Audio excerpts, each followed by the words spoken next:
Pagi itu, matahari muncul perlahan di balik pepohonan jati yang tumbuh di sepanjang jalan kecil menuju rumah Laras. Udara masih lembab, kabut tipis menggantung di atas rerumputan, dan aroma tanah basah setelah hujan semalam memenuhi halaman.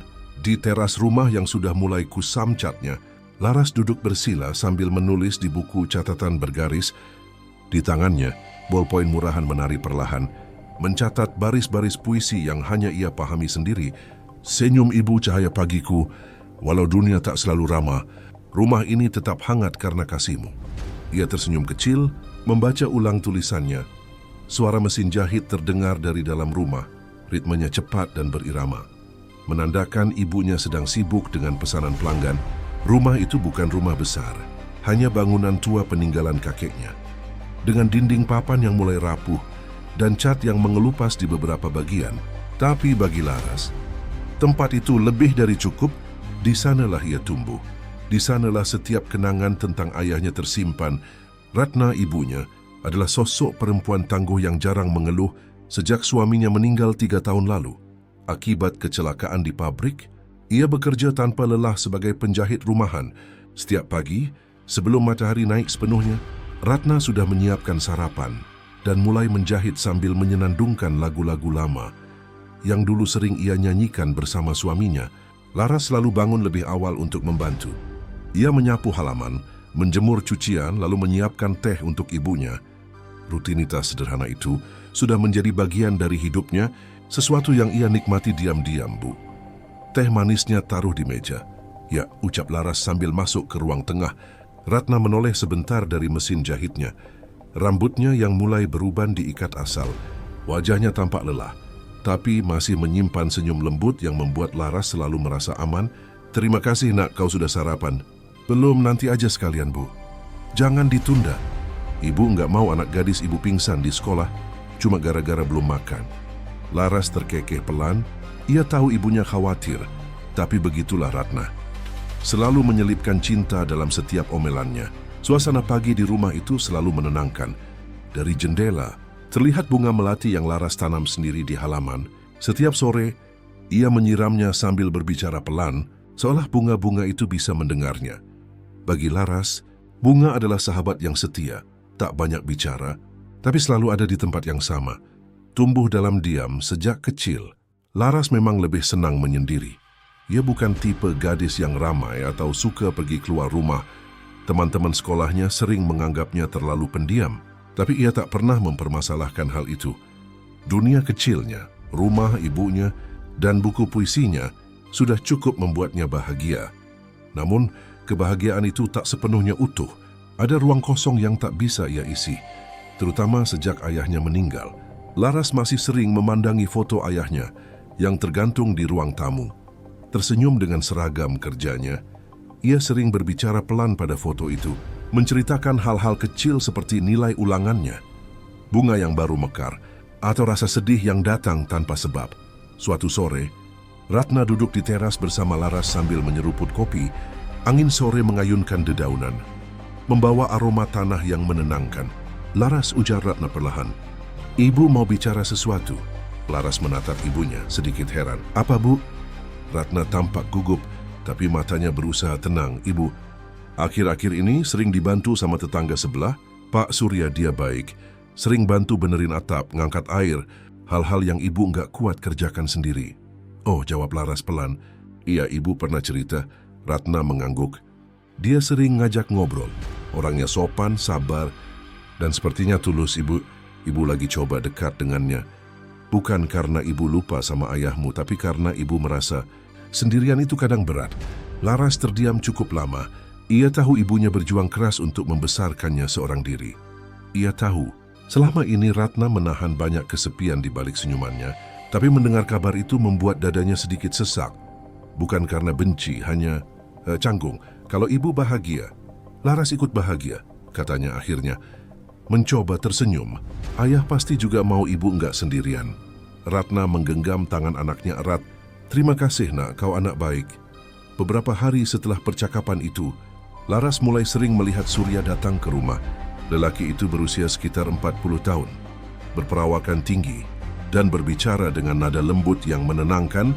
Ia selalu membawa buah atau jajanan setiap kali datang, dan tak jarang ikut makan bersama mereka di sore hari. Awalnya, Laras merasa kikuk, tapi Surya selalu berusaha mencairkan suasana. Ia menceritakan hal-hal lucu, membenahi perabotan rumah yang rusak, bahkan membelikan mesin jahit baru untuk Ratna. Semua orang di sekitar memuji hubungan mereka, mengatakan bahwa Ratna beruntung bisa menemukan lelaki baik yang mau menerima janda dengan anak remaja. Suasana rumah pun perlahan berubah. Ratna tampak lebih ceria, sering tertawa lagi. Bahkan mulai berdandan rapi setiap pagi. Laras melihatnya dengan perasaan campur aduk antara bahagia dan asing. Ia belum sepenuhnya terbiasa dengan kehadiran orang baru di rumah itu, tapi ia tak ingin menentang. Malam itu Laras duduk di depan jendela kamarnya, menulis puisi baru sambil menatap bintang. Ia menulis dengan tenang, menumpahkan isi hatinya yang tak bisa ia ucapkan. Cahaya baru datang, menggantikan redupnya senja. Semoga hangatnya tak memadamkan kenangan yang tersisa. Ia menutup bukunya dan memandangi halaman rumah yang gelap. Di ruang tamu, ia mendengar ibunya tertawa bersama Surya. Suara itu lembut, hangat, dan untuk pertama kalinya setelah sekian lama, terdengar seperti kebahagiaan yang nyata. Laras tersenyum kecil. Meski hatinya masih penuh tanda tanya, ia tahu satu hal, ibunya berhak untuk bahagia lagi, dan mungkin kehadiran Surya adalah cara semesta memberinya kesempatan kedua. Malam semakin larut. Laras menutup tirai, berbaring di ranjang kayu, dan menatap langit-langit yang mulai retak di beberapa sisi. Ia menarik selimut dan berbisik pelan, seolah berbicara pada ayahnya di alam lain. "Pak." Ibu tersenyum lagi. "Aku senang." Sebuah ketenangan aneh menyelimuti hatinya malam itu. Rumah tua itu seolah ikut bernapas dalam damai. Dindingnya diam, lampunya berpendar lembut, dan aroma melati dari halaman mengalun bersama angin malam. Belum ada tanda-tanda apapun yang mengisyaratkan bahwa kebahagiaan itu hanya sementara, bahwa di balik senyum di pagi hari itu sedang menunggu bayangan kelam yang perlahan merayap, menunggu waktu untuk menampakkan dirinya. Namun untuk saat ini, Laras hanya tahu satu hal. Ia bahagia melihat ibunya tersenyum lagi. Ia menutup mata dengan senyum tipis di wajahnya, tanpa tahu bahwa hari-hari tenang seperti ini akan segera menjadi kenangan terakhir dari masa hidupnya yang damai. Laras menutup mata dengan senyum tipis di wajahnya, tanpa tahu bahwa hari-hari tenang seperti itu akan segera menjadi kenangan terakhir dari masa hidupnya yang damai. Pagi berikutnya datang dengan cahaya lembut yang menembus jendela kamarnya. Ia bangun lebih awal seperti biasa, lalu berjalan ke dapur untuk membantu ibunya menyiapkan sarapan. Dari ruang tamu, terdengar suara laki-laki yang sudah akrab di telinganya kini. Suara Surya. "Pagi, Laras," sapa Surya ramah. Ia sudah duduk di kursi ruang tamu dengan segelas kopi yang baru saja dibuat Ratna. "Pagi, Pak Surya," jawab Laras singkat sambil memaksakan senyum kecil. Surya tersenyum lebar. "Kau rajin sekali ya, waktu seusiamu. Anak-anak lain pasti masih tidur." Laras hanya mengangguk sopan. Sudah kebiasaan, Pak." Ratna yang baru saja keluar dari kamar, membawa tumpukan kain tertawa kecil mendengar percakapan mereka. "Surya ini dari kemarin memuji anakku terus. Nanti Laras bisa besar kepala." "Biar saja, Bu Ratna," sahut Surya sambil terkekeh. "Anak rajin memang harus dipuji, apalagi yang secantik Laras." Laras menunduk cepat. Ucapan itu terdengar biasa, tapi entah mengapa membuat pipinya panas, bukan karena malu, melainkan karena perasaan yang sulit dijelaskan. Tatapan Surya terasa terlalu lama, terlalu dalam untuk sekadar pujian ringan. Hari itu, Surya membantu memperbaiki atap belakang yang bocor. Ia naik ke atas dengan sigap, keringat menetes di pelipisnya, dan sesekali ia meminta tolong Laras mengambilkan alat.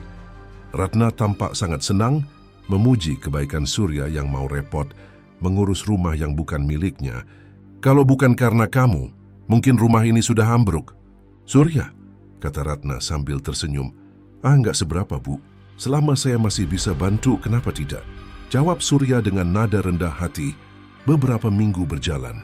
Hubungan mereka semakin akrab. Laras sering melihat ibunya tertawa bahagia lagi, dan hal itu cukup membuat hatinya tenang. Ia mulai terbiasa melihat Surya datang setiap pagi, membawa roti atau buah untuk sarapan bersama. Kadang mereka bertiga makan sambil bercerita tentang hal-hal kecil. Cuaca, berita di radio, atau masa lalu ayah Laras yang selalu Ratna kenang. Namun, di balik semua itu, Laras masih merasa ada sesuatu yang aneh. Entah kenapa setiap kali Surya menatapnya, ada hawa dingin yang merambat di tengkuknya. Tatapan itu terlalu sering dan terlalu lama. Ia mencoba mengabaikannya, menganggapnya hanya perasaannya sendiri. Suatu sore, Surya datang membawa oleh-oleh dari kota.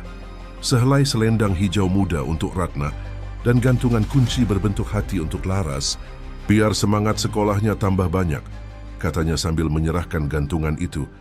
"Terima kasih, Pak," ucap Laras canggung. "Panggil Surya saja. Belum resmi jadi bapakmu kan?" katanya sambil tertawa pelan. Ratna menegurnya ringan, tapi dalam tawa itu ada sesuatu yang membuat Laras ingin segera kembali ke kamarnya. Hari-hari berikutnya berlalu dengan tenang, hingga suatu malam Ratna pulang dari pasar agak larut. Laras sudah siap tidur ketika mendengar suara langkah di depan kamarnya. Ia mengira ibunya, tapi langkah itu berhenti terlalu lama di depan pintu. Sunyi. Ia menahan napas menunggu. Pintu tak diketuk. Hanya terdengar desahan lembut, seperti seseorang berdiri di baliknya. Setelah beberapa detik, langkah itu menjauh. Laras menarik selimut, berusaha meyakinkan diri bahwa itu hanya Surya yang lewat hendak ke dapur. Tapi entah kenapa, malam itu ia tidak bisa tidur sampai pagi. Beberapa hari setelah itu, Ratna memberitahu kabar besar. "Laras, ibu sudah memutuskan," katanya dengan wajah cerah. "Ibu akan menikah dengan Surya bulan depan." Laras terdiam lama. Ia sudah menduga hal itu akan terjadi. Tapi tetap saja hatinya terasa berat. Ia menatap wajah ibunya yang tampak bahagia dan rasa itu perlahan luluh. "Kalau ibu yakin Laras dukung, semoga ibu bahagia," katanya pelan. Pernikahan mereka berlangsung sederhana di halaman rumah, hanya dihadiri beberapa tetangga dan keluarga dekat. Surya tampak bahagia, begitu juga Ratna. Laras ikut membantu menyajikan makanan, sambil memaksa senyum di tengah hiruk pikuk. Malam itu, rumah terasa lebih hidup dari biasanya. Tawa, doa, dan musik dangdut pelan dari radio tua mengisi udara. Namun setelah semua tamu pulang, rumah terasa berbeda. Mungkin karena Surya kini resmi tinggal di sana. Laras tak tahu kenapa, tapi hawa rumah itu seperti berubah. Lebih sunyi, meski ada lebih banyak orang di dalamnya. Hari-hari setelah pernikahan berjalan normal, Surya terlihat sangat perhatian. Ia sering menanyakan kabar sekolah Laras, membantu Ratna menjemur cucian, bahkan kadang membelikan makanan favorit mereka. Semua terlihat sempurna di mata tetangga. Namun di malam hari, Laras mulai merasa tak tenang. Beberapa kali, ia merasa ada seseorang berdiri di depan kamarnya. Sekali waktu, saat ia hendak mengambil air ke dapur, ia melihat Surya duduk sendirian di ruang tengah tanpa lampu, hanya menatap lantai kosong.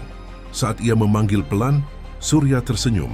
Senyum yang membuat darahnya dingin tanpa sebab. Laras tidak pernah bercerita pada ibunya. Ia takut membuat Ratna khawatir atau merusak kebahagiaan yang baru saja didapat.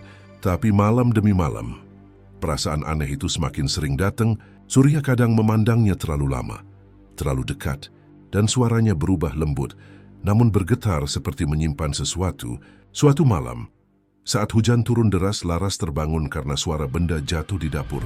Ia turun perlahan, hanya untuk menemukan Surya berdiri di sana, menatapnya dari balik kegelapan dengan senyum samar. "Kau belum tidur?" tanyanya dengan suara serak. Laras menelan ludah, mencoba tersenyum. "Saya haus, Pak." Surya mendekat. Langkahnya pelan tapi mantap. "Kau cantik sekali malam ini." Ucapan itu membuat Laras membeku. Ia tidak tahu harus menjawab apa. Untung saja Ratna tiba-tiba keluar dari kamar, memanggil nama suaminya. Surya segera berpaling. Wajahnya berubah seperti tak terjadi apa-apa. "Airnya tumpah, Bu," katanya datar. "Saya bantu beresin." Laras bergegas kembali ke kamarnya. Jantungnya berdebar kencang. Ia menutup pintu rapat dan bersandar di baliknya, menahan gemetar yang tak bisa dijelaskan. Keesokan paginya, Surya bersikap seperti biasa, seolah malam itu tidak pernah terjadi. Ia bahkan mengajak mereka berdua sarapan di warung dekat sungai. Ratna terlihat bahagia, bercanda sambil menggenggam tangan suaminya. Laras hanya tersenyum lemah, berusaha meyakinkan diri bahwa mungkin ia terlalu curiga. Namun malam itu, ketika Laras menatap langit-langit kamarnya yang retak, Ia tak bisa membohongi perasaan sendiri rumah ini. Yang dulu terasa hangat, kini seakan menyimpan sesuatu yang asing dan gelap. Ia tak tahu apakah itu hanya perasaannya atau firasat buruk yang sedang tumbuh perlahan di dalam hatinya. Dan saat lampu kamar bergetar sebelum padam, Laras tahu sesuatu telah berubah di rumah itu.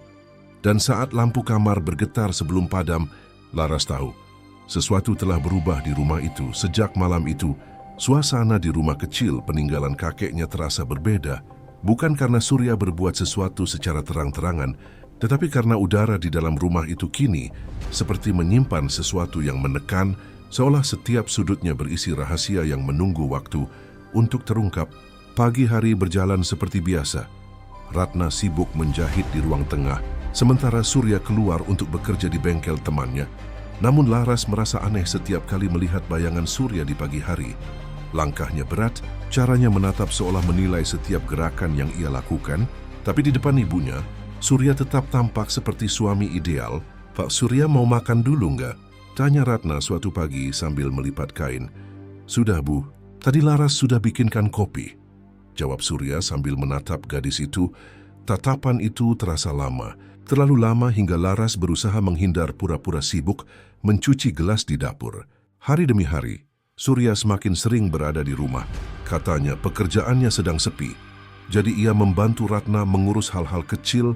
Laras pun kini lebih sering berdua dengannya di rumah saat ibunya pergi mengantar pesanan jahitan.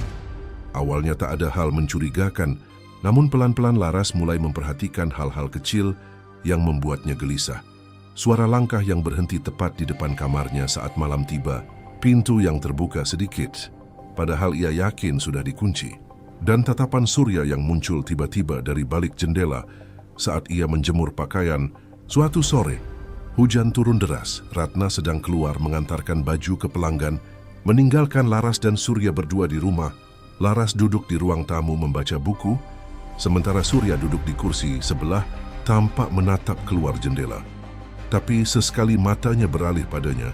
Laras panggil Surya dengan suara pelan. "Iya, Pak," jawab Laras tanpa menatapnya. "Kau betah tinggal di rumah ini?" Laras menatapnya sekilas. "Betah, Pak, dari kecil sudah di sini. Sendiri saja, nggak takut." "Rumah ini kadang terdengar aneh ya," katanya sambil tersenyum samar. Laras tak menjawab. Ucapan itu membuat bulu kuduknya berdiri. Ia berpura-pura sibuk membaca. Tapi hatinya berdebar cepat. Beberapa menit berlalu dalam keheningan. Hanya suara hujan yang terdengar. Saat Laras menoleh sekilas, Surya masih menatapnya. Kali ini dengan pandangan yang sulit dijelaskan. Untung Ratna pulang tak lama kemudian. Basah kuyup tapi tersenyum lega.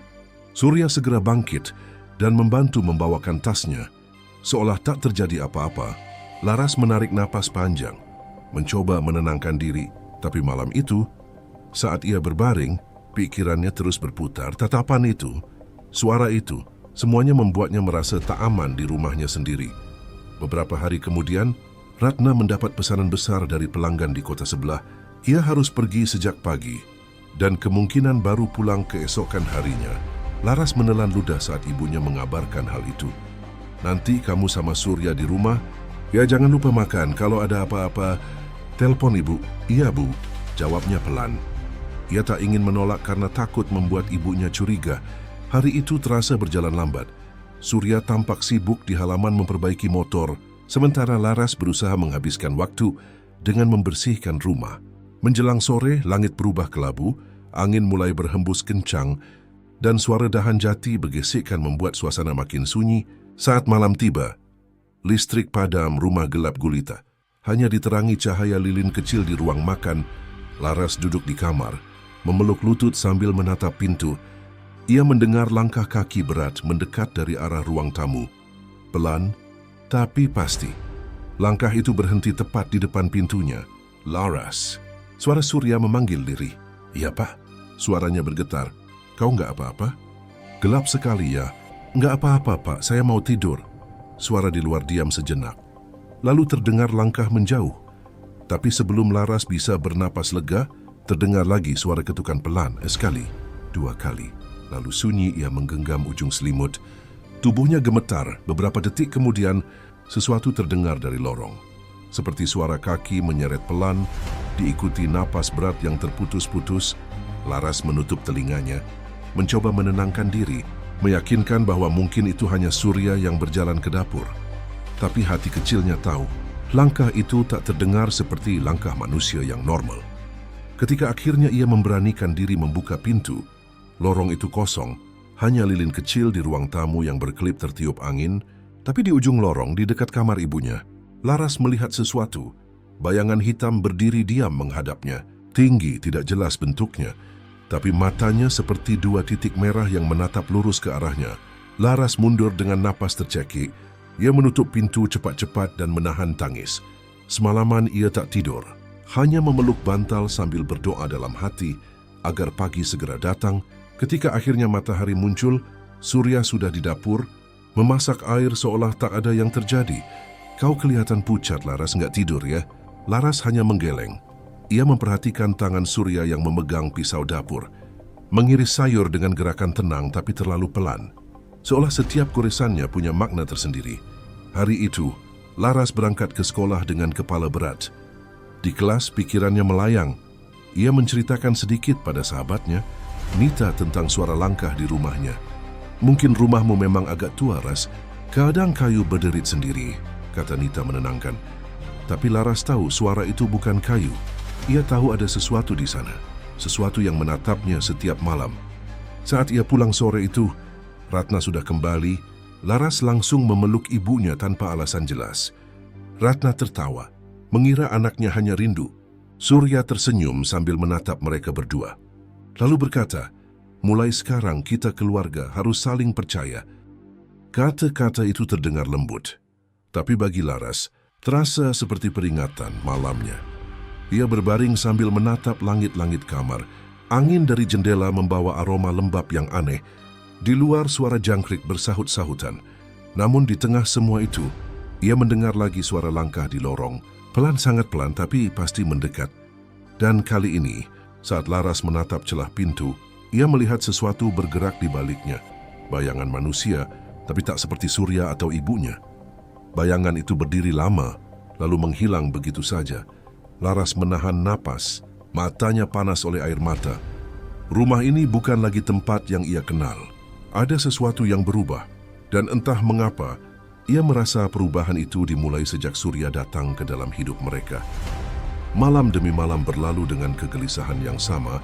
Setiap kali matahari tenggelam dan rumah mulai hening, Laras merasa seolah ada mata tak kasat mata yang mengawasinya dari balik kegelapan, kadang dari lorong, kadang dari sela pintu kamarnya yang tak sepenuhnya rapat. Namun Ratna, ibunya, tampak tak menyadari apapun. Wajahnya justru makin sering terlihat bahagia. Apalagi sejak Surya resmi melamarnya 2 minggu lalu, Laras hanya bisa menatap diam saat Surya memasangkan cincin di jari ibunya dengan senyum lebar. Semua orang di lingkungan mereka menganggap Ratna beruntung. Jarang-jarang ada pria sebaik Surya yang mau menerima janda dengan anak remaja, kata Bu Imah. Tetangga mereka, Laras hanya tersenyum tipis, menahan semua keraguan yang menggerogoti hatinya. Beberapa hari setelah pernikahan sederhana itu, Surya semakin menunjukkan kuasanya di rumah. Ia menata ulang semua perabot, mengatur jadwal makan, bahkan memutuskan kapan Laras boleh keluar rumah. Ratna menuruti semuanya tanpa banyak tanya, seperti tersihir oleh perhatian suaminya. Suatu malam, Laras terbangun karena suara langkah kaki dari ruang tengah. Jam di dinding menunjukkan pukul 2 dini hari. Ia bangkit perlahan, membuka pintu kamar, dan melihat cahaya redup dari ruang tamu. Surya sedang duduk di sofa, menatap kosong ke arah dinding. Di depannya ada segelas kopi yang masih mengepul, Pak. Laras memanggil pelan. Surya menoleh perlahan, matanya terlihat merah dan kosong. Kamu belum tidur? Suaranya berat. Dengar rasain, dengar suara, Pak. Surya tersenyum tipis. Kamu sering dengar hal-hal aneh, ya Laras? Laras menelan ludah. Rumah ini memang suka bunyi. Pak, ia hendak berbalik kembali ke kamar. Tapi Surya tiba-tiba berkata dengan nada rendah, kadang, rumah tua menyimpan kenangan yang tidak mau pergi. Kata-kata itu membuat Laras berhenti di tempat. Ia menatap lelaki itu sejenak, tapi Surya tak lagi menatapnya. Hanya meneguk kopinya, seolah pembicaraan mereka tak pernah terjadi. Keesokan harinya, Ratna harus pergi ke kota lagi. Ia mulai menerima banyak pesanan jahit setelah menikah. Katanya karena Surya membantu memasarkan lewat teman-temannya. Tapi, bagi Laras, setiap kali ibunya pergi, rumah itu terasa seperti jebakan. Sore itu, hujan deras kembali turun, langit gelap lebih cepat dari biasanya. Laras menutup semua jendela dan memastikan pintu terkunci. Tapi saat ia hendak menyalakan televisi, suara langkah berat terdengar dari dapur. "Pak Surya?" Panggilnya tak ada jawaban. Ia berjalan pelan ke arah dapur. Ruangan itu gelap. Hanya terdengar suara air menetes dari atap bocor. Tiba-tiba sesuatu bergerak di balik tirai. Cepat sekali. Laras menahan napas, tubuhnya membeku. Saat ia mendekat dengan tangan bergetar, tirai itu bergoyang sendiri, lalu jatuh menyingkap jendela yang terbuka lebar. Angin malam berembus masuk, membawa aroma tanah basah yang aneh, seperti darah bercampur lumpur. Laras buru-buru menutup jendela. Saat itulah ia mendengar suara berat di belakangnya. "Kau ngapain, Laras?" Ia menoleh cepat. Surya berdiri di ambang pintu, wajahnya setengah tertutup bayangan. "Jendela kebuka, Pak," jawabnya gugup. Surya berjalan mendekat perlahan. "Takut, ya?" Laras mengangguk kecil. Tapi sebelum ia bisa mundur, Surya mengangkat tangan, menyentuh dagunya. Sentuhan itu dingin, kasar. "Kamu mirip ibumu waktu muda," bisiknya. Laras spontan mundur 2 langkah. Jantungnya berdetak keras. Surya menatapnya lama, lalu tersenyum. Senyum yang tak lagi tampak ramah. "Tidurlah, besok bantu ibu." Ia berbalik dan meninggalkan dapur tanpa suara. Malam itu Laras menangis dalam diam. Ia tahu ada sesuatu yang jahat di balik wajah lembut pria itu. Tapi ia tak berani bercerita pada ibunya. Ratna begitu mencintai Surya, terlalu buta oleh perhatian yang baru saja. Kembali ia rasakan setelah bertahun-tahun sendiri. Beberapa hari kemudian, Laras mulai sering bermimpi buruk. Ia bermimpi berjalan di lorong rumahnya, tapi lorong itu tak berujung. Dari setiap pintu yang dilewatinya, keluar suara tangis perempuan.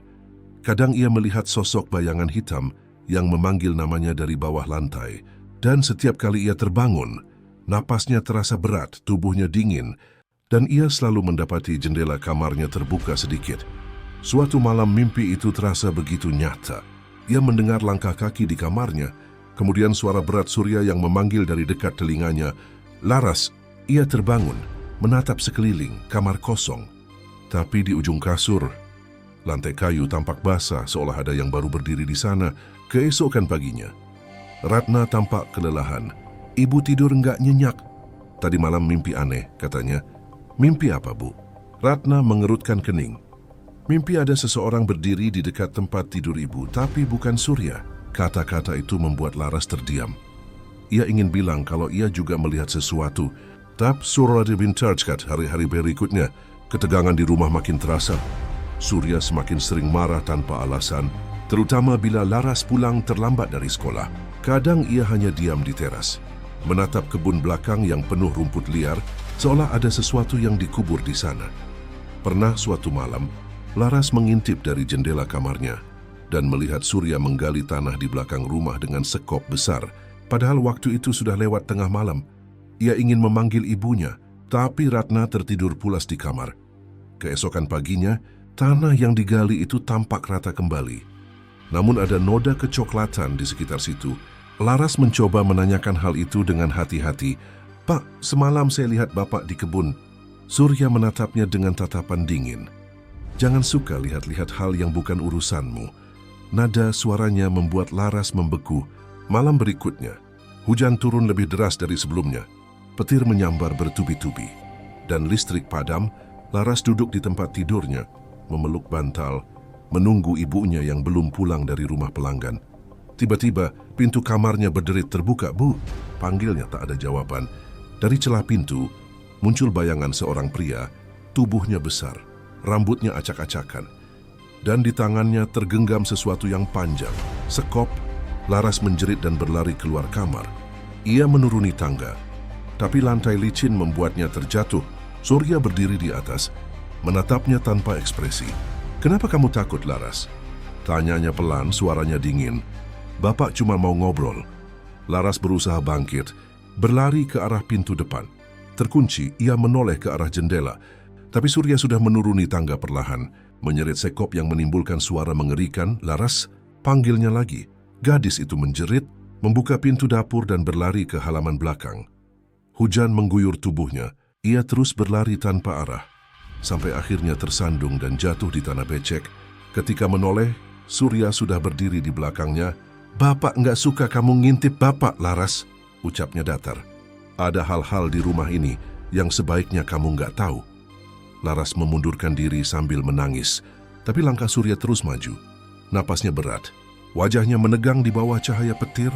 Malam itu, teriakan Laras pecah bersama suara petir yang mengguncang langit, dan setelah itu, sunyi. Keesokan paginya, tetangga melihat Ratna pulang tergesa-gesa dari kota, tapi ketika ia membuka pintu rumah, Surya duduk di ruang tamu dengan wajah pucat. "Laras sudah pergi," katanya pelan. Ratna terdiam, tak memahami apa maksudnya. Surya hanya menatap kosong ke arah lantai, tempat noda lumpur masih basah. Ratna berdiri kaku di ambang pintu, memandangi pemandangan yang membuat jantungnya berdebar tak karuan. Rumah itu sunyi, terlalu sunyi untuk ukuran pagi hari. Biasanya suara Laras yang riang sudah terdengar dari dapur atau langkah kecilnya berlari ke halaman belakang. Tapi kali ini, hanya aroma tanah basah yang tercium kuat dan wajah Surya yang muram dengan mata kosong seperti sedang menyembunyikan sesuatu yang besar. "Surya, maksudmu apa? Laras kemana?" tanya Ratna lirih. Surya menunduk menatap tangannya sendiri. "Dia pergi, gak mungkin ke rumah temannya. Katanya ingin menenangkan diri."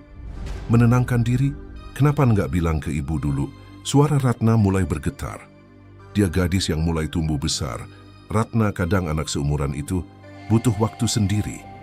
Jawaban itu terdengar terlalu ringan bagi Ratna. Ia mencoba tersenyum kecil, tapi matanya mulai gelisah saat ia berjalan ke kamar Laras. Tempat tidur anak gadisnya sudah kosong, sprei kusut, dan di lantai ada bekas lumpur kering, seperti tapak kaki yang masuk dari arah luar. Aroma lembab itu membuatnya pusing. "Surya," panggilnya dari dalam kamar. "Kenapa lantai kotor begini?" "Semalam hujan besar, mungkin air merembes," jawab Surya cepat. Masih di ruang tamu, Ratna mencoba menerima jawaban itu. Tapi hatinya tak tenang. Sepanjang siang, ia berusaha menelpon beberapa teman Laras. Tapi tak ada satu pun yang tahu keberadaan gadis itu. Bahkan Nita, sahabat terdekatnya, mengaku tak bertemu Laras sejak 2 hari lalu. Sore menjelang, Ratna duduk di teras dengan wajah gusar. Surya menghampirinya sambil membawa teh. "Jangan terlalu khawatir. Nanti juga pulang," katanya pelan. Ratna menatapnya, mencari kejujuran di balik tatapan itu. "Surya, kalau kamu tahu sesuatu, tolong bilang. Laras bukan tipe anak yang pergi tanpa kabar." Surya diam lama sebelum menjawab. "Aku janji kalau aku tahu sesuatu, kamu yang pertama aku beritahu." Namun malam itu, Ratna tak bisa tidur. Entah mengapa, pikirannya selalu tertuju pada halaman belakang. Ada sesuatu yang membuatnya ingin memeriksa tempat itu. Mungkin karena setiap kali angin bertiup, aroma tanah basah semakin kuat, bercampur dengan bau anyir yang aneh. Sekitar tengah malam, ia keluar rumah pelan-pelan sambil membawa senter kecil. Lampu rumah sudah dipadamkan. Di bawah cahaya bulan, halaman belakang tampak seperti kubangan lumpur. Ia berjalan ke arah pojokan. Tempat Surya sering terlihat berdiri sendirian. Tanah di situ terlihat lebih gembur dari bagian lain. Ratna berjongkok, menyinari tanah itu. Ada sesuatu di sana. Kain kecil berwarna putih yang mencuat dari dalam tanah. Tangannya gemetar. Ia mencoba menggali sedikit dengan tangan kosong, dan ketika jarinya menyentuh sesuatu yang lembek dan dingin, tubuhnya langsung gemetar hebat.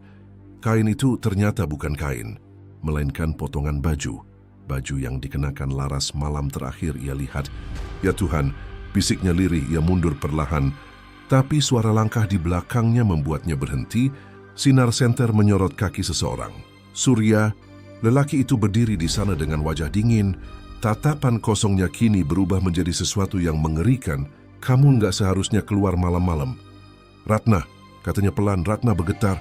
"Apa yang kamu lakukan, Surya?" Surya berjalan mendekat. Tangannya terulur seolah ingin menenangkan. Tapi sorot matanya penuh kebencian. "Kau nggak akan paham. Dia bikin semuanya berantakan. Dia mirip kamu waktu muda, aku." "Aku nggak tahan." Ratna mundur menatapnya tak percaya. Kamu apa yang kamu lakukan ke anakku, Surya? Dia nggak akan menderita lagi, jawab Surya lirih. Aku cuma mau dia diam. Ratna menjerit dan berlari kembali ke dalam rumah, tapi Surya lebih cepat. Ia menarik pergelangan tangan Ratna dengan keras hingga tubuh wanita itu terseret ke tanah. Berhenti berteriak, bentaknya, lepaskan aku. Ratna menangis, menendang dan berusaha melepaskan diri, tapi tenaga Surya terlalu kuat. Dalam kegelapan, cahaya sentir terjatuh, menyorot sebagian wajahnya. Dan di balik lumpur yang menempel di pipinya, Ratna bisa melihat sesuatu di mata Surya. Kegilaan, Surya menghantamkan gagang sekop ke kepala Ratna. Hingga wanita itu pingsan, ia berdiri di atas tubuhnya, mengatur napas, lalu menyeretnya ke arah lubang yang sama. Kau mau bersama anakmu? Fakta dua Cina kalian akan bersama selamanya. Namun, sebelum ia sempat menurunkan tubuh Ratna, suara aneh terdengar dari arah rumah. Suara langkah kaki pelan, disusul dengan suara lirih seorang gadis memanggil, "Bu!" Surya terhenti. Matanya melirik ke arah pintu dapur yang terbuka sedikit. Bayangan samar terlihat berdiri di sana.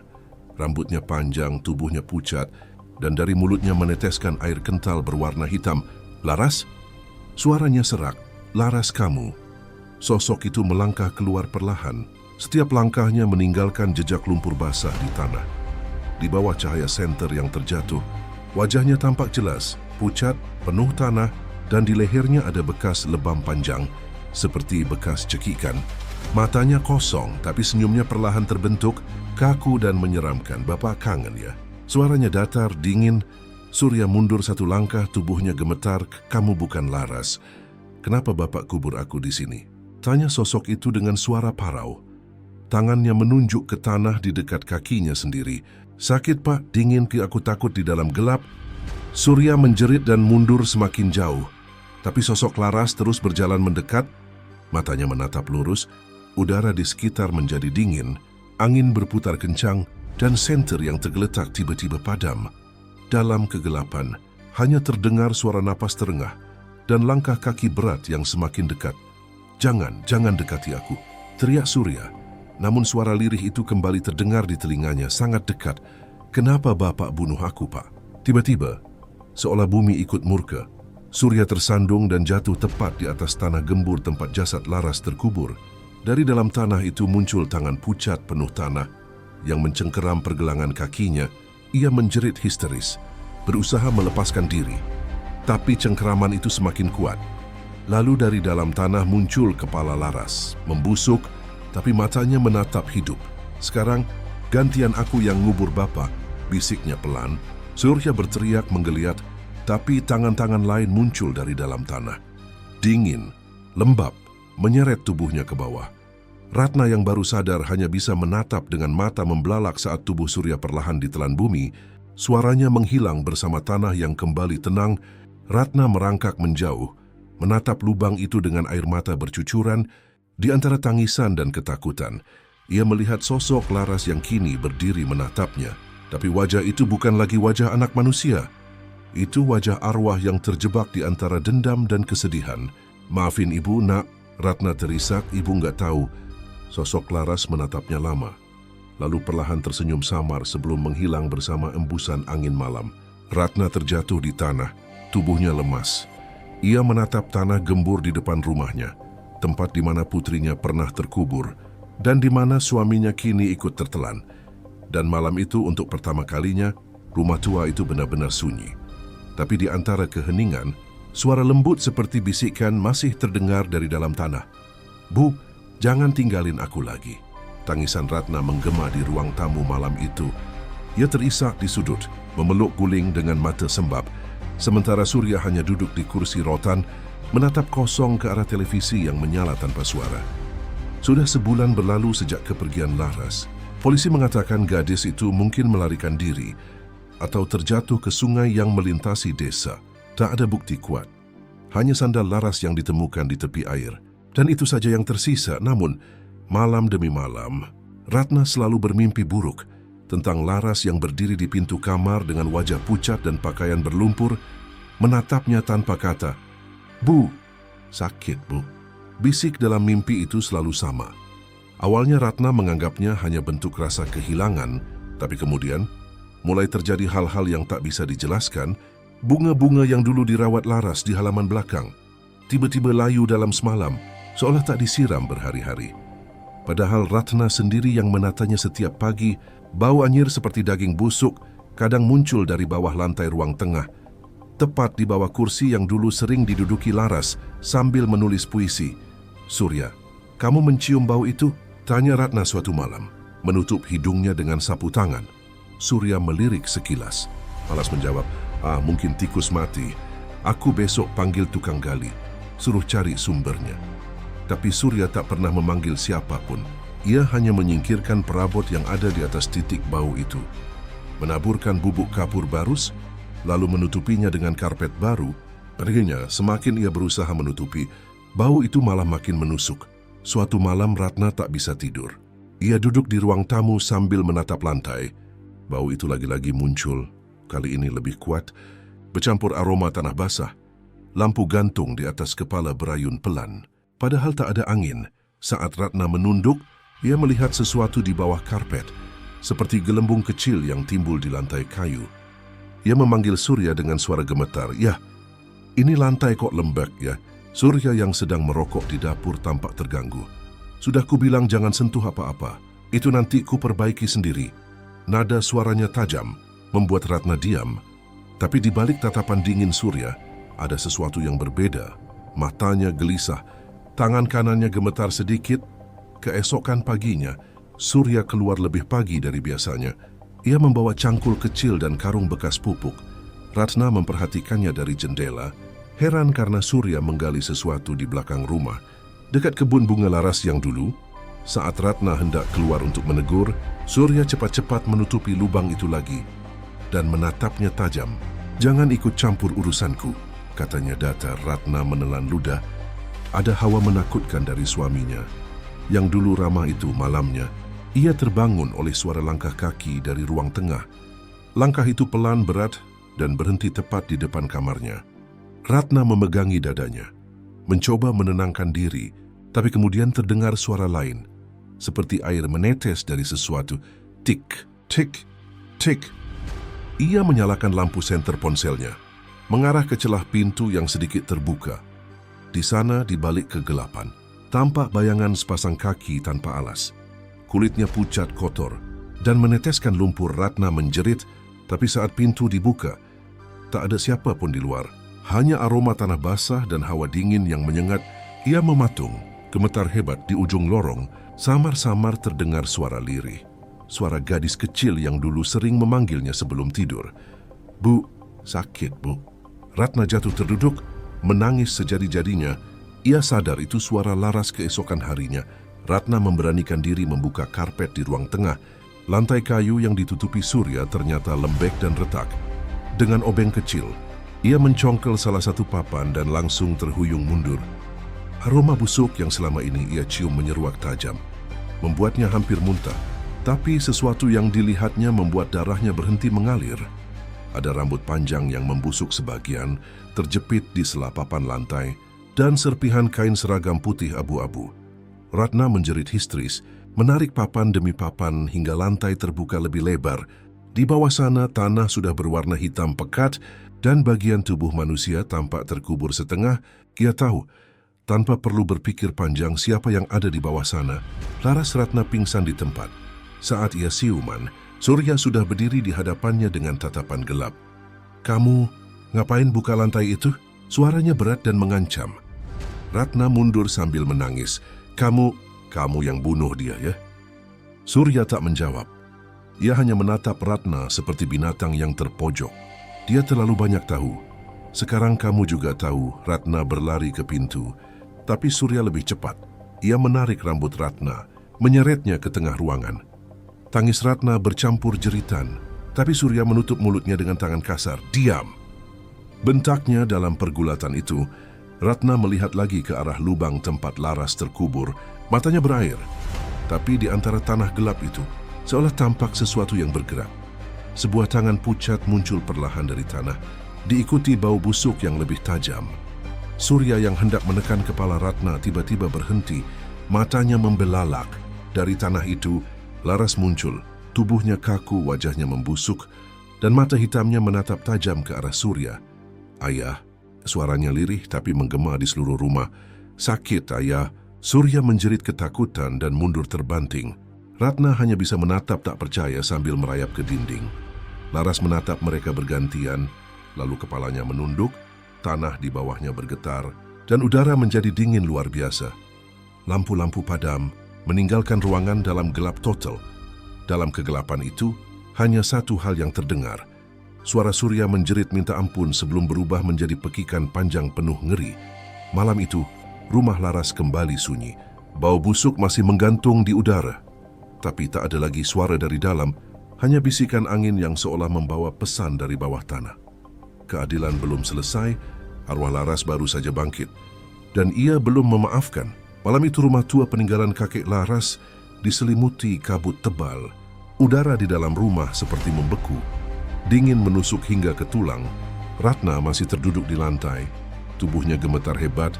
Matanya menatap kosong ke arah lubang di mana jasad putrinya sempat muncul. Bau busuk itu kini bercampur dengan aroma darah segar. Di sekelilingnya, lantai penuh noda merah yang belum sempat kering. Surya lenyap. Entah kemana. Hanya sisa jejak lumpur dan cipratan darah yang menuju ke dapur. Lalu menghilang. Ratna mencoba berdiri, tapi lututnya lemas. Ia memanggil nama Laras dengan suara gemetar. "Laras." "Nah, itu kamu kan?" Tak ada jawaban. Hanya bunyi angin yang menderu dari ventilasi. Tapi di sela desau itu terdengar lirih suara napas. Berat, pelan, seperti seseorang berusaha berbicara dari balik tanah. "Bu." Suara itu samar. Ratna menoleh panik ke Laras. "Bu, sakit, panas, gelap." Ratna menutup mulutnya dengan tangan. Air mata menetes tanpa henti. Ia tahu itu suara Laras. Suara yang dulu begitu lembut memanggilnya tiap pagi. Kini berubah serak dan berat. Seolah datang dari dunia lain. Nak, maafin ibu. Ibu nggak tahu dia jahat." Lampu di ruang tengah berkelap-kelip. Lalu mati total. Rumah menjadi gelap gulita. Dari arah dapur terdengar suara benda jatuh, seperti piring pecah. Ratna memegangi dinding, berjalan perlahan ke arah sana.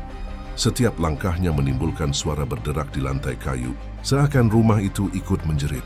Begitu sampai di dapur, Ratna terpaku, pintu belakang terbuka lebar, tertiup angin dingin. Di ambang pintu ada jejak kaki berlumpur yang mengarah keluar. Ke kebun bunga Laras. Ratna menelan ludah, lalu mengikuti jejak itu. Bulan di langit tampak tertutup awan. Hanya cahaya ponselnya yang menerangi jalan setapak. Di tengah kebun, ia melihat sesuatu. Tanah di sekitar pot bunga favorit Laras tergali sebagian. Di situ ada foto Ratna dan Laras yang dulu disimpan di meja belajar. Kini foto itu sobek, penuh noda tanah, dan di baliknya tertulis sesuatu dengan tulisan tangan yang goyah. "Aku belum tenang, Bu." Ratna menjerit kecil. Ia jatuh terduduk sambil memeluk foto itu. Di belakangnya terdengar langkah kaki mendekat. Perlahan, ia menoleh, tapi bukan Surya yang datang. Sosok Laras berdiri di bawah pohon Kamboja. Tubuhnya pucat kehijauan, rambut panjangnya basah dan menempel di wajah. Matanya hitam legam tanpa bola mata.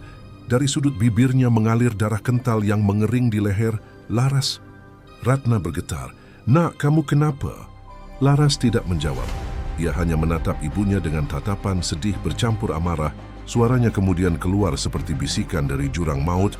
"Dia bunuh aku, Bu. Kubur aku di rumah kita." "Aku nggak bisa tidur, Bu." Ratna menjerit dan mundur beberapa langkah. "Maafin Ibu, Nak." "Ibu nggak tahu. Ibu kira kamu pergi." "Dia bohong, Bu." Potong Laras lirih. "Dia jahat." Tapi dia belum selesai. Laras kemudian menunduk. Dari sela-sela jarinya yang kaku menetes tanah dan darah. Ia menatap Ratna dengan mata hampa. "Aku mau Ibu lihat.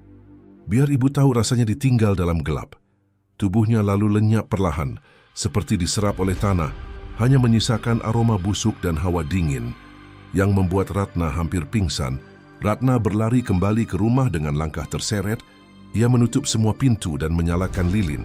Di ruang tengah, ia melihat bayangan seseorang duduk di kursi rotan. Kursi yang dulu sering dipakai Surya. "Surya." Panggilnya dengan suara serak, tapi sosok itu tidak menjawab. Ia mendekat, dan cahaya lilin memperlihatkan pemandangan mengerikan. Sosok Surya duduk kaku. Wajahnya penuh tanah dan darah. Matanya terbuka lebar menatap ke atas. sementara mulutnya terkoyak seolah menjerit sebelum mati. Ratna menjerit sekeras-kerasnya, lilin di tangannya jatuh dan padam. Dalam kegelapan itu, terdengar suara langkah kaki kecil di sekitar ruangan. "Bu, sekarang dia di sini." Ratna memutar tubuhnya cepat, tapi yang dilihatnya membuat napasnya tercekat. Laras berdiri di belakang kursi ayah tirinya, memegang kepala Surya dengan tangan kiri, sementara tangan kanannya menuding lantai di bawahnya. "Aku nggak mau sendiri di sana, Bu," katanya pelan. Ratna terhuyung mundur. "Jangan, Laras, jangan ajak Ibu." Namun Laras hanya menatapnya tanpa emosi. Dinding rumah bergetar, kaca jendela berderak, dan bau busuk makin menyengat. Suara jeritan Surya menggema sekali lagi dari dalam perut bumi, lalu hilang seketika. Setelah itu semuanya diam. Ratna gemetar hebat. Ia memejamkan mata, berdoa dengan suara terbata, memohon agar semua ini hanya mimpi. Tapi begitu ia membuka mata, sesuatu menarik pergelangan kakinya. Ia menjerit, mencoba menendang, tapi dari celah lantai muncul tangan pucat penuh tanah. Menariknya semakin kuat, itu tangan Laras. Ratna meronta, meraih tepi meja. Tapi tangannya licin karena darah. Ia sempat melihat wajah Laras muncul di bawah lantai. Setengah tubuhnya masih terpendam.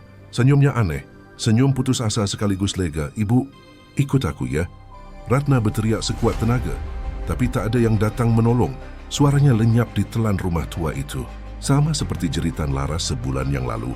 Pagi harinya, warga mendengar anjing menggonggong keras di sekitar rumah Ratna. Ketika pintu didobrak, tak ada siapa pun di dalam, hanya kursi rotan yang terbalik, dan lantai ruang tengah yang basah oleh tanah bercampur darah. Di tengah-tengah ruangan, ada sebuah foto keluarga yang kotor dan sobek. Foto Ratna dan Laras tersenyum di halaman rumah dengan tulisan merah di bawahnya. "Sekarang kita bersama." Bu, rumah itu kemudian ditinggalkan. Tak ada yang berani mendekat setelah malam itu, tapi warga sering melaporkan hal aneh. Suara tangisan gadis muda di malam hari, atau aroma bunga Kamboja bercampur anyir darah, yang tiba-tiba muncul dari arah rumah. Kadang, ada bayangan perempuan muda berjalan di halaman dengan seragam putih abu-abu kotor, sambil memanggil lirih, "Bu, Tis mana Ibu?" Mereka yang cukup berani mengintip dari pagar, mengaku melihat dua sosok berdiri di jendela ruang tengah. Seorang wanita dewasa berwajah sedih dan seorang gadis muda berambut panjang dengan mata hitam legam. Mereka selalu berdiri berdua, menatap kosong keluar, seolah menunggu seseorang.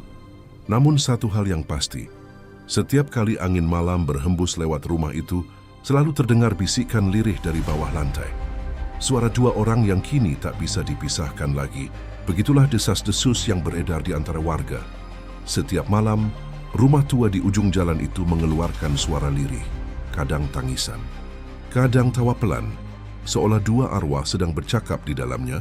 Sejak kematian Ratna dan Surya, rumah itu dikunci oleh pihak kepolisian. Namun meski pintu dan jendela ditutup rapat, tak ada yang bisa menahan hawa dingin dan bisikan yang seolah menembus dari balik temboknya. Beberapa warga yang lewat malam hari mengaku mencium bau bunga Kamboja bercampur amis darah. Ada yang mengatakan melihat gadis berseragam SMA berdiri di jendela. Rambutnya panjang berantakan, menatap keluar seakan menunggu seseorang. Di belakangnya, tampak sosok wanita dewasa memeluk pundaknya. Mereka terlihat seperti ibu dan anak, tapi wajah keduanya begitu pucat dan kosong. Suatu sore, rumah itu menarik perhatian seseorang bernama Rani, seorang mahasiswi jurusan jurnalistik dari kota sebelah.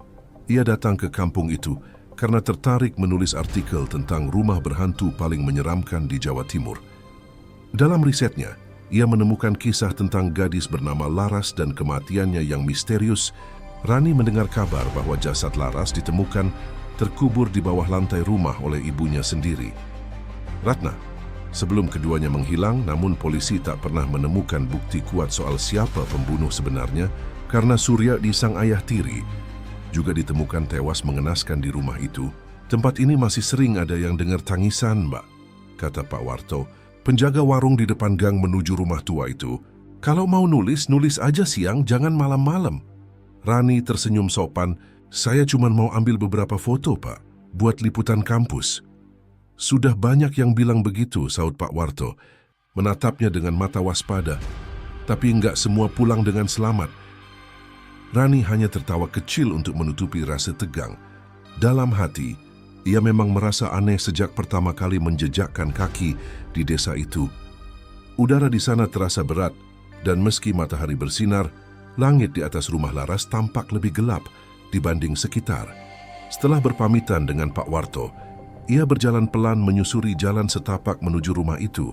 Pagar kayunya setengah roboh, cat tembok terkelupas, dan jendela-jendelanya tertutup debu. Saat Rani melangkah masuk, lantai kayu di dalam rumah langsung berderak pelan. Ruangan itu seolah menelan setiap suara, meninggalkan hanya gema napasnya sendiri.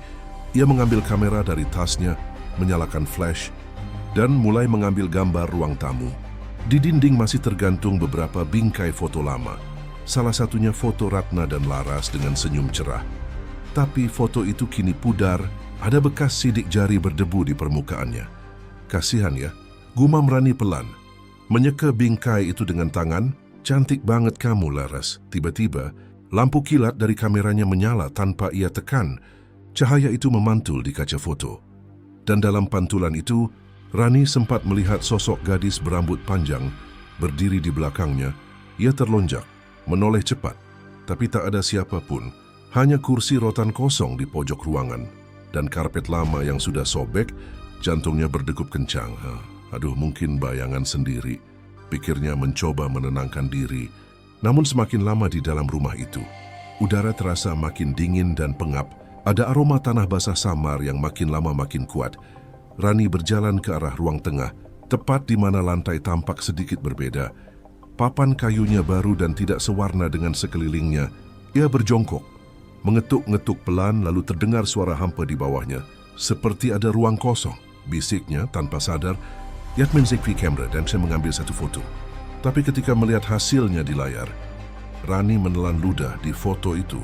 Ada bayangan wajah pucat muncul samar dari celah lantai. Matanya hitam, menatap lurus ke arah kamera. Rani mundur cepat, hampir tersandung. Napasnya memburu. Nggak mungkin, desisnya. Tapi sebelum sempat berlari keluar, terdengar suara berderak keras dari arah dapur, diikuti langkah kaki perlahan. Tok, tok, tok. Langkah itu menuju ke arahnya. Permisi, panggil Rani. Mencoba terdengar berani. Tak ada jawaban, hanya suara langkah yang kini berhenti tepat di belakangnya. Ia menoleh, tapi yang dilihat membuat darahnya beku. Sosok gadis berseragam putih abu-abu berdiri di sana. Rambutnya panjang menutupi sebagian wajah dan kulitnya pucat kehijauan. Mulutnya sedikit terbuka, memperlihatkan gigi yang patah dan darah kering di dagu. Laras, Rani berbisik tanpa sadar. Gadis itu tidak menjawab, hanya menatapnya. Kemudian dari belakang Laras muncul sosok wanita dewasa, Ratna, dengan gaun lusuh. Wajahnya penuh luka dan air mata darah mengalir dari matanya. Ia memegang pundak Laras dengan lembut, lalu menatap Rani. Kenapa kamu datang ke sini? Suaranya berat dan serak, seperti keluar dari tenggorokan yang sudah kering.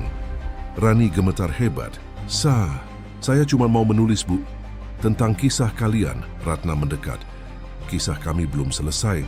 Laras memiringkan kepala, senyumnya aneh. Kamu mau bantu kami, kan? Rani mundur, tapi punggungnya menabrak dinding. Tiba-tiba seluruh rumah bergetar. Lantai di bawahnya mulai retak, mengeluarkan bau busuk menyengat. Dari celah-celah kayu muncul darah hitam pekat yang mengalir seperti air. Rani menjerit berlari menuju pintu depan, tapi pintu itu kini tertutup rapat. Tak bisa dibuka meski ia menendangnya sekuat tenaga. Dari belakang suara Ratna terdengar lagi, kami nggak bisa keluar, tapi kamu bisa tinggal di sini bersama kami. Suara itu diikuti tangan dingin yang mencengkeram bahunya. Rani menoleh dan melihat wajah Laras, hanya beberapa sentimeter dari wajahnya. Mata gadis itu kosong, tapi dari mulutnya mengalir darah segar. Aku butuh teman, bisiknya Rani menjerit sekeras-kerasnya. Dunia di sekelilingnya tiba-tiba berubah gelap. Saat tersadar, ia sudah berada di luar rumah, tergeletak di halaman dengan tubuh penuh lumpur. Kamera di tangannya hancur. Ia tak tahu bagaimana bisa keluar. Hanya satu hal yang ia ingat sebelum pingsan. Suara dua orang tertawa pelan dari arah dalam rumah, seperti ibu dan anak yang baru mendapatkan kembali kebersamaannya. Beberapa hari kemudian, warga menemukan Rani di puskesmas desa. Masih syok berat, ia terus mengigau tentang gadis yang minta ditemani dan wanita yang menangis darah. Polisi yang datang untuk memeriksa rumah itu mendapati sesuatu yang baru. Di dinding ruang tengah, dengan darah kering yang belum lama, tertulis kalimat, "Rumah ini sudah penuh, jangan datang lagi." Sejak hari itu tak ada satu pun warga yang berani melewati rumah itu setelah matahari terbenam. Kadang mereka masih mendengar suara tangisan dan tawa kecil yang bergantian. Kadang pula, pintu depan rumah terbuka sendiri, seolah mengundang siapa saja yang berani masuk. Tapi siapapun yang pernah melewati pagar itu tak pernah lagi terlihat seperti orang yang sama, karena rumah itu kini hidup. Dan ia lapar akan teman baru. Sudah 3 bulan berlalu sejak kejadian yang menimpa Rani.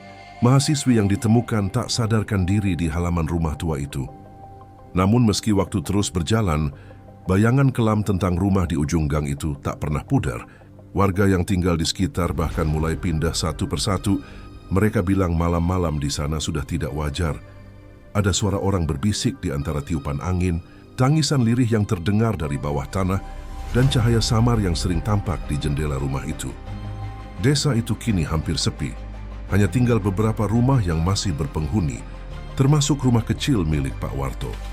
Penjaga warung yang dulu menasihati Rani agar tidak nekat masuk.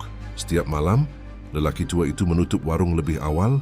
Namun meski berusaha tidak peduli, rasa penasaran dalam dirinya perlahan tumbuh menjadi ketakutan yang menyiksa. Ada sesuatu dalam rumah itu yang seolah memanggil. Malam itu, tepat pukul 12, gonggongan anjing tiba-tiba berhenti serentak. Suasana desa mendadak hening.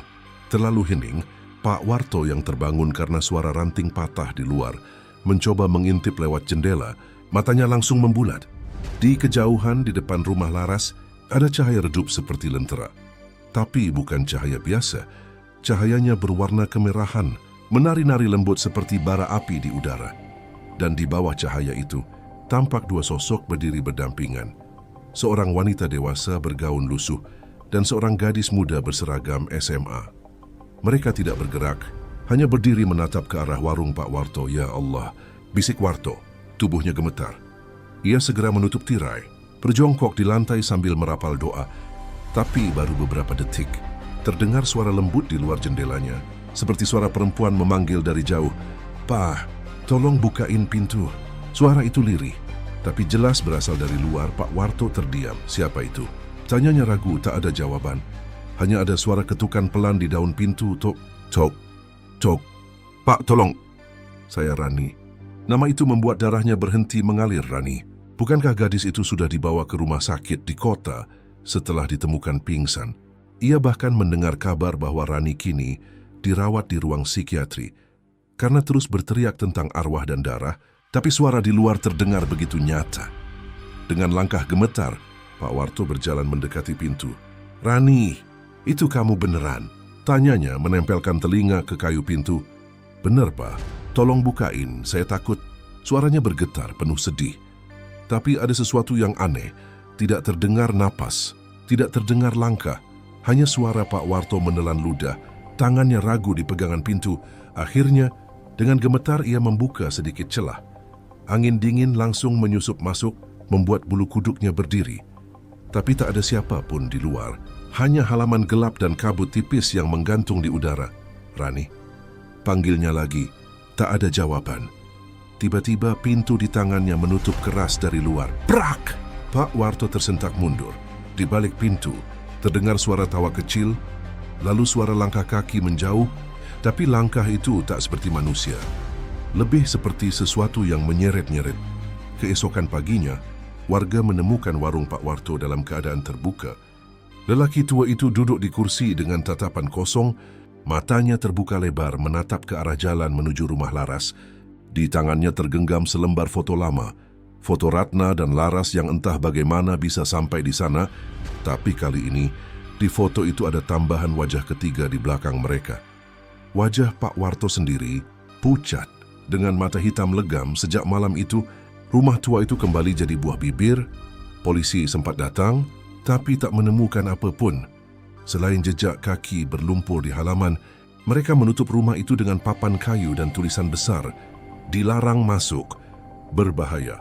Namun larangan itu tak menghentikan rasa penasaran orang-orang luar. Beberapa minggu kemudian, datanglah sekelompok konten creator horor dari Jakarta. Mereka ingin membuat video eksplorasi tentang rumah Laras untuk kanal YouTube mereka. Rombongan berjumlah 4 orang itu datang malam hari, membawa kamera dan alat perekam suara. Salah satu dari mereka, Fadil, sempat menertawakan peringatan warga. Santai aja bro, ini kan cuma rumah kosong. Ntar kalau ada suara paling tikus. Warga yang melihat mereka hanya bisa geleng-geleng. Seorang ibu sempat menegur, nak jangan lama-lama di sana. Rumah itu nggak suka diganggu. Tapi mereka tak mengindahkan. Tepat pukul 9 malam, gerbang kayu tua itu terbuka lagi untuk pertama kalinya setelah berbulan-bulan. Seseorang masuk ke rumah itu dengan sengaja. Di dalam udara langsung berubah. Kamera merekam semuanya. Debu berterbangan. Lantai berderak. Dan bisikan samar yang muncul tanpa arah. Dengar nggak bro? Tanya Fadil pada temannya. Kayak ada yang nangis. Mereka tertawa gugup, mengira itu efek angin. Tapi saat salah satu dari mereka, Nino, menyorotkan kamera ke arah ruang tengah, sesuatu tampak di layar. Di antara bayangan gelap, muncul 2 sosok samar berdiri di pojok ruangan. Seorang wanita bergaun lusuh dan seorang gadis muda berseragam sekolah. Lampu kamera bergetar. Woi, siapa yang berdiri di situ? Teriak Nino. Tapi tak ada yang menjawab. Mereka maju beberapa langkah. Dan tiba-tiba suara perempuan terdengar jelas, lirih, menyayat telinga. Kenapa kalian datang? Tiba-tiba pintu depan menutup sendiri. Kamera terjatuh dan gambar terakhir yang terekam adalah lantai yang retak, lalu tangan pucat yang muncul dari bawahnya. Setelah itu gelap total. Keesokan harinya, polisi dipanggil lagi. 4 anak muda itu menghilang tanpa jejak. Di dalam rumah hanya ditemukan kamera rusak dan peralatan syuting berserakan. Tapi di dinding ruang tengah ada tambahan tulisan dengan darah kering. Sekarang sudah 6. Sejak hari itu, tak ada lagi yang berani mendekat. Rumah itu menjadi legenda. Orang-orang menyebutnya Rumah Laras. Rumah yang tak pernah tidur. Beberapa paranormal pernah datang mencoba membersihkan energi jahat di sana. Tapi semuanya gagal. Salah satu dari mereka bahkan meninggal 2 hari setelah ritual dengan wajah penuh tanah dan tangan yang mencengkeram lehernya sendiri. Kini, jika seseorang lewat di depan rumah itu pada malam hari, mereka kadang mendengar suara ketukan lembut dari balik tembok. Kadang terdengar suara gadis muda berkata, "Aku butuh teman," atau suara wanita dewasa yang membalas, "Sudah banyak temanmu di sini, nak." Dan bila seseorang cukup nekat untuk menatap jendela ruang tengah, mereka akan melihat deretan wajah pucat menatap balik dari dalam. Ratna, Laras, Pak Warto, Rani, dan 4 pemuda yang hilang, semuanya berdiri diam, menunggu siapapun yang berani melangkah masuk. Rumah itu tidak lagi sekadar tempat. Ia menjadi penjara arwah, wadah dendam dan kesedihan yang tak pernah usai. Ia hidup, ia bernapas, dan setiap malam ia memanggil, "Masuklah." Bisik dari dalam rumah itu menggema pelan, "Kami di sini." Tidak pernah pergi,